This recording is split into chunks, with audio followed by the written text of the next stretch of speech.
Certains couples ne tiennent pas à avoir des enfants pour ne pas les lancer dans un monde si horrible, si pollué, si violent, si noir. Eh bien, à Hélène et moi, ce n'est pas du tout notre genre. Il n'y a aucune raison que nous soyons les seuls à connaître cette merveilleuse merde qu'est la vie. Je suis complètement envahi par la littérature. Ce que nous vivons là, Ouais. ici par exemple, en ce moment, c'est un moment de télévision, c'est très curieux, mais c'est un brouillon pour moi. Je suis une éponge. Il me tarde de rentrer chez moi parce que cette nuit, je vais tous vous assassiner. Mais oui, mais c'est Je vais vous difficile. clouer comme des papillons. Ouais. Comme des papillons, je vais vous clouer sur mon liège, c'est-à-dire mon journal intime. Et demain matin, vous serez tous immortels pour moi. Vous comprenez ? Ma littérature, c'est ma vie. Moi, je vis pour ça. Bonjour à tous. Quand j'ai déposé mes premières allocutions sur le net, on m'a dit que mon style ressemblait beaucoup à celui de Marc-Édouard Nab, un auteur maudit que je n'avais encore jamais eu l'occasion de lire. Intrigué, j'ai commandé plusieurs de ses ouvrages sur internet, et puis j'en ai trouvé un en librairie, un seul, qui était en fait constitué de ces morceaux choisis. C'est le titre d'ailleurs, Morceaux choisis, de l'ouvrage dont je vais lire ici des extraits maintenant. Et je suis tombé véritablement sur un grand écrivain, sûrement le meilleur de sa génération, même si, petite parenthèse, vu la gueule de la génération, ça n'était pas bien compliqué. Écrivain dans lequel je me suis retrouvé aussi, dans plusieurs passages qu'à mon petit niveau bien sûr, j'avais déjà écrit et pensé de la même manière dans des créations personnelles. Sans le vouloir, puisque je ne le connaissais pas à l'époque, je l'avais donc copié, reméqué comme on dit, mais en moins bien. J'ai tout dit. C'est parti pour le show. L'écriture est une subjectivité. La subjectivité est un crime. Et il faut aller jusqu'au bout de cette subjectivité, s'impliquer jusqu'au malaise. C'est pour ça que j'ai fait un premier... Tout écrivain qui évite le domaine scatologique est un tricheur. On est loin des amuseurs du pipi-caca qui pataugent dans l'humour et la dérision. Un grand écrivain est toujours scatologique, parce qu'il a compris que la merde est la métaphore suprême. Écrire, c'est chier, publier, c'est faire manger sa merde. Le destin d'un artiste, c'est de devenir un excrément de l'humanité. Tous les jours, je me dis que je vais arrêter d'écrire et de publier. Mais si j'arrête, tout le monde s'en foutra autant que si je continue. Ce n'est pas à quoi bon qu'il faut se demander, mais que faire d'autre ? À part foutre des bombes, je ne vois pas. Disons que pour moi, le bonheur, en général, le bonheur, c'est la publication. Parce que c'est lors de la publication seulement que sortent de moi, s'extraient de moi, des morceaux entiers de mon autobiographie et que j'en suis alors soulagé. Un écrivain qui ne veut plus être seulement un écrivain sera traité de journaliste par les journalistes qui, eux, ne rêvent que d'une chose, c'est d'être des écrivains. Le XXIe siècle, c'est ça, la remise en cause de toute la terminologie.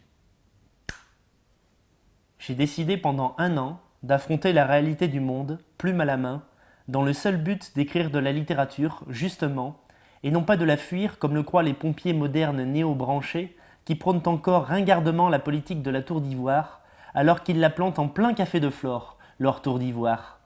Les plus corrompus seront les premiers à trouver que c'est se compromettre que d'avoir quelque chose à dire sur les événements contemporains. Minimalistes, autofictionnalistes et autres télécrivaillons tremblent de peur devant cette réalité dont ils seraient incapables de faire de la littérature. Voilà pourquoi ils la méprisent et se réfugient dans une mini idée de l'écriture. Le texte n'a aucune importance. Il n'y a pas un critique à Paris capable de voir la différence entre un premier et un deuxième jeu d'épreuves. Entre le deuxième et le troisième, ça n'existe pas sur toute la surface du globe. La chef de fabrication, elle, n'a rien contre un manuscrit imparfait. Il est très bien comme ça, votre livre, monsieur Nab. Mais non, j'ai encore un mot à changer, par-ci, par-là. Enfin, monsieur Nab, qu'est-ce que c'est qu'un mot ? Parce qu'il faut mieux avoir un petit orgueil mal placé, Non, il vaut mieux avoir non, cette petite mais- ambition de faire des mais petits pourquoi livres. vous Mais quand criez on écrit, il faut être Cervantes, il faut attendez. être Shakespeare Attendez, quand on écrit. pourquoi vous criez? Parce qu'il faut C'est crier. vrai que Nadine Trintignant publie, 2 mois jour pour jour après la mort de sa fille, un livre, Marie ma fille, chez Fayard bien sûr. Qu'elle ait eu besoin d'écrire pour soulager sa douleur et sa haine, on peut le comprendre. Mais pourquoi n'a-t-elle pas gardé dans son tiroir le manuscrit de ce texte dégoûtant? Quand la comédienne dans le coma a été rapatriée sur un brancard, Nadine, protégée de ses mains, comme on couve un œuf, le visage massacré de Marie, flashé par les paparazzis, tout en les traitant de « bande de chiens !» Aujourd'hui, après toutes celles qui ont été consacrées à sa fille starifiée grâce au drame du 27 juillet, la mère tire la couverture de Paris Match à elle, en posant à la une, sans honte ni pudeur. Où sont passés les chiens maintenant? C'est à pleurer de voir que des êtres humains se consacrent encore à la politique et fomentent des partis automatiquement débiles, qu'on prend toujours au sérieux les toubibs du mal social et jamais les mystiques impraticables. Comment peut-on s'intéresser à l'avenir d'un monde qui s'articule en 3 endroits seulement?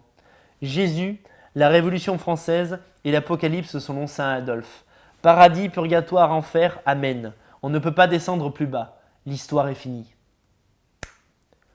On devrait permettre d'être ambitieux uniquement à ceux qui sont sûrs de réussir. Interdire aux velléitaires illusoires, les dilettantes qui attendent tout rôti, ces désespérés pleins d'espoir par survie et qui bouffent en attendant des morceaux entiers de la chance générale pour d'autres qui en auraient vraiment besoin. Réglementer l'ambition, forcer les ratés à renoncer à leurs illusions d'eux-mêmes. Ceux-là n'ont pas le droit d'être ambitieux pour rien. Ça se mérite l'ambition. Ils savent très bien qu'ils vont rater, mais ils continuent, par amour-propre, et ils encombrent. Les en herbe, il faut les faucher. Faucher tout ce qui est en herbe. Tout. Le minimum qu'on puisse demander à un acteur, c'est une certaine allure. Or, on est comme affligé devant les débraillés du naturalisme fadasse d'aujourd'hui. Toutes ces stars prises dans la rue, ces petits conos représentatifs, avec la grosse glotte d'Adam, le débit naturellement saccadé, faussement émouvant, fortiche en œil humide, bien dans l'époque, sympa, tendre et un peu salaud. Ils sont aussi ridicules que leur grand-père, qui lisait à la Mounée Sullienne les grands textes français bien écrits. Quant aux femmes, plus elles sont insignifiantes, plus elles ont une chance de passer star. Leur performance, c'est d'être assez nulles pour que le plus de monde possible s'identifie à elles. C'est la course des ogresses, les couches absorbantes de la bonne moyenne, afin qu'affluent les interchangeables souris du harem universel. Ô l'hydre des zéros! Surtout, soyez naturels, mesdames les caissières de Monoprix. Ne vous changez pas. Restez en blouse rose devant la caméra. Des milliers de caissières vont se reconnaître en vous. Oui, je suis pour les pin-up et contre les femmes artistes. Les femmes artistes. Ha! Laissez-moi m'égorger de rire et de vomi. Les femmes artistes. Ne vous leurrez pas, les femmes sont absolument incapables de créer une œuvre d'art. Elles devraient me bénir d'une telle phrase. Au lieu de ça, ce sont les atroces représailles de l'insulte. Sinistre connasse. Comme s'il y avait une quelconque noblesse à être artiste. Leur pucellité ici prouve ce que j'avance.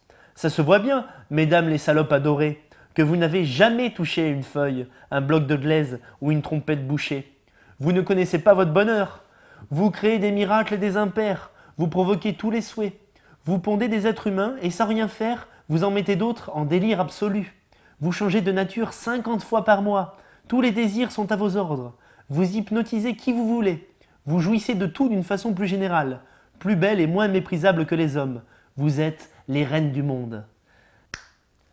Quand on voit Patrice Carmoz maquillé et déguisé en cochon, en Superman, en paysan, en Daniel Gilbert, en œuf de Pâques, en poussin, en martien, que sais-je encore, pour la ferme célébrité, on ne peut pas s'empêcher de le revoir dans Rive droite, Rive gauche, où, il n'y a pas si longtemps, tout sérieux, il menait des débats intellectuels.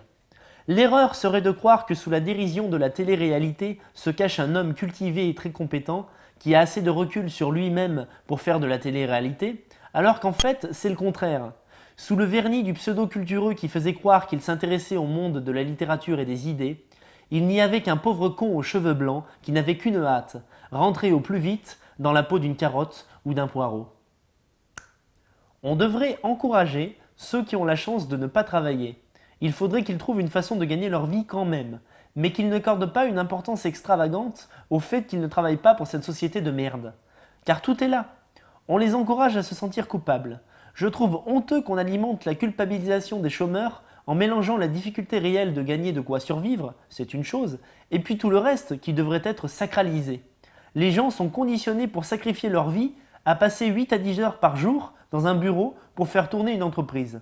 Il faudrait au contraire qu'ils soient fiers quand les circonstances leur donnent l'occasion de ne pas travailler, qu'ils se démerdent pour trouver de l'argent autrement. Le blanc. Voilà la sous-race ignoble, celle que je méprise le plus, celle qui n'a rien pour elle, que du mauvais, tout mauvais, ridicule et puis c'est tout. Le blanc ne transporte rien. Si par malheur il n'est pas juif, je ne donne pas cher de sa peau. Tellement nul que les noirs n'en feront qu'une bouchée. Nous ne sommes que d'anachroniques sursitaires bien fragiles. Peu à peu, les goïs disparaîtront. Si le métissage est provisoire, une technique pour supprimer l'homme blanc de la terre, alors je suis d'accord. Que 3 ou 4 nègres bien membrés viennent nous bouffer ces millions d'Américains, de Russes, d'Allemands, de Français, d'Italiens, d'Espagnols, d'Anglais, de Roumains, de Suisses, d'Australiens et d'Ardennais. Tout pour les Noirs, tout pour les Noirs. Si vous avez besoin de renfort, les Arabes et les Jaunes viendront vous donner un coup de main. Mais je vous en prie, faites-nous crever.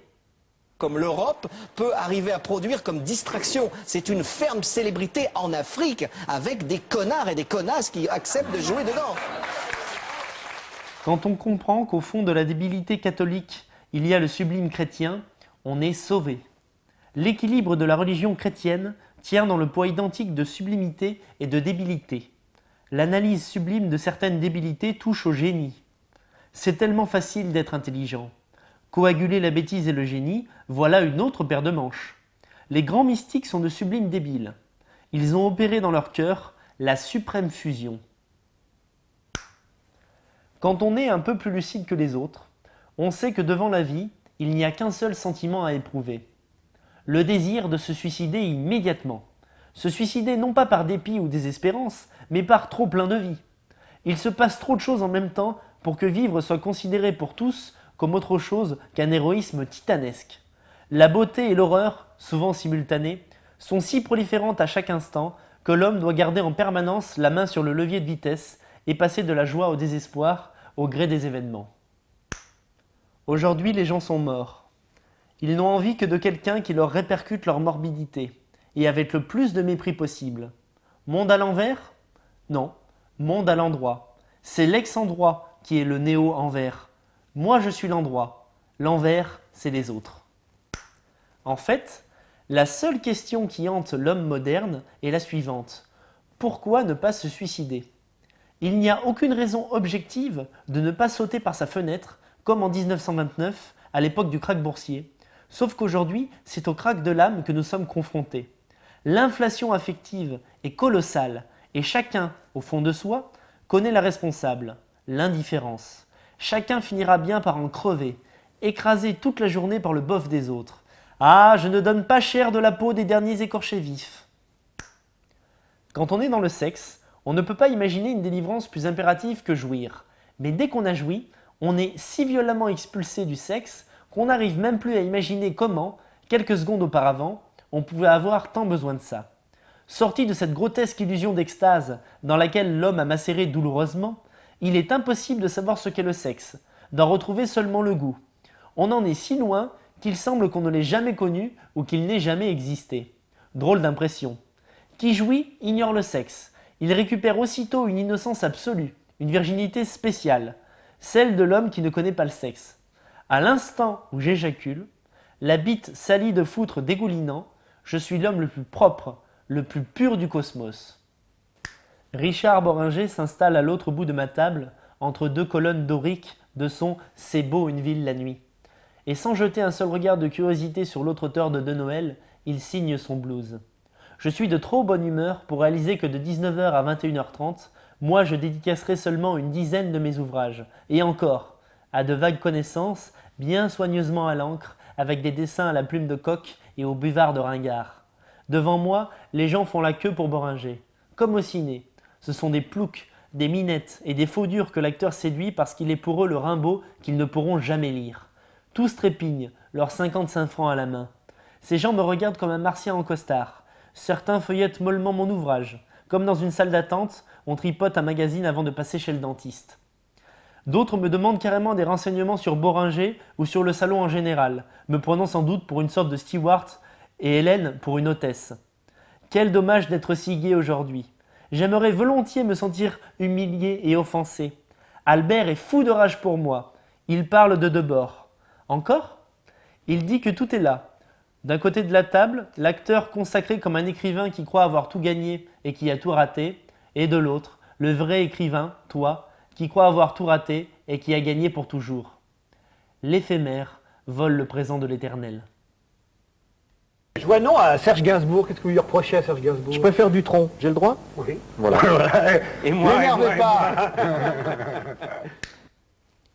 Le jour où un musicien sera condamné à mort grâce à sa musique, parce qu'elle sera trop insupportablement dangereuse, alors le monde ira mieux. Charlie Parker n'avait qu'un souci, être reconnu comme étant Charlie Parker, et non comme un type qui vit la vie de Charlie Parker en attendant que Charlie Parker meure et que le monde entier puisse enfin reconnaître qu'il avait été Charlie Parker. Les plus intimes le soulignent, il était hanté par la reconnaissance. L'arrogance de ses plagiaires le minait. Le dédain des dandys le démolissait. Finalement, Bird n'est peut-être pas mort assez tôt. Il a eu le temps de voir Dave Brubeck à la une du Time. À la télévision, la meilleure émission s'appelle Palette, sur Arte. On y décortique un tableau, son peintre, la façon dont il l'a fait, son rapport aux autres tableaux du passé, les dessous de la composition, etc. Là, il n'y a pas de chichi culturel. On ne nous emmerde pas sur le prix de la toile ou sur les hémorroïdes du japonais qui l'a fait monter aux enchères tout en espérant qu'elle soit vraie. Or, c'est ce qui intéresse les médias aujourd'hui. Le prix d'un tableau ou le doute sur son authenticité. C'est par la fausseté que les médias se reconnaissent dans la peinture. La fausseté des médias s'admire dans un faux Van Gogh comme dans un miroir. L'argent et l'authenticité permettent, ouf, de ne pas avoir à comprendre un tableau. Voilà la situation. La culture, c'est le musée. L'art, c'est le tableau. La culture pousse les gens à entrer au musée dans le seul but de ne jamais voir le tableau. Ça ne veut rien dire, la mort de l'art, puisque des artistes continuent à créer dans le même temps. Donc, ça m'a faussé la vision. Je n'ai pas pu prendre au sérieux tous ces avant-ringardistes qui continuaient à nous prôner la mort de l'art parce que ça les arrangeait, eux qui n'avaient rien à dire.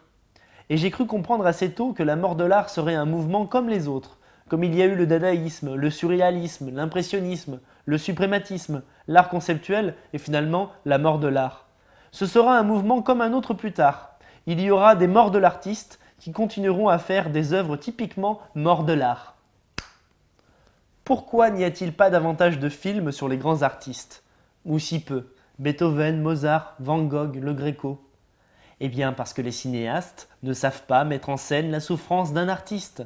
Sa souffrance d'artiste même, ce qu'il endure pour créer, pas ses crises d'ivrognerie ou de drogue.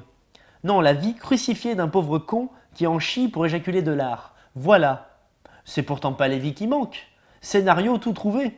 Et en littérature, c'est encore plus dur. Ça fait peur au cinéma de s'attaquer aux biographies ultra-cinématographiques pourtant de Rimbaud et Verlaine, Céline, Oscar Wilde, Artaud, Claudel, Bernanos. Il n'y a qu'un artiste pour savoir parler de la souffrance d'un autre artiste. Merci d'être curieux et de regarder mes vidéos personnelles en procédant de la sorte. Cliquez sur la vignette à côté de mon nom ou cliquez sur le nom lui-même. Puis une fois sur ma page, il faut cliquer sur l'onglet vidéo pour voir l'ensemble de mon catalogue d'un coup. Conseil de lecture, pour les amateurs de sensations fortes ou de textes olé olé, voir Joyeuse Saint-Valentin ou Pauline. Pour des analyses de société et autres théories intellectuelles fumeuses, il faudra plutôt aller vers les vidéos Straight Edge, Dieudonné est un génie ou encore Les mange-merdes. Enfin, si vous cherchez un brin de littérature pure et de l'art, je vous renvoie à Globule est un mot rigolo, Oubliez Alzheimer, et ensuite à Ce carnaval d'enculés, titre d'un court-métrage que j'ai réalisé en 2008. Merci encore et à bientôt.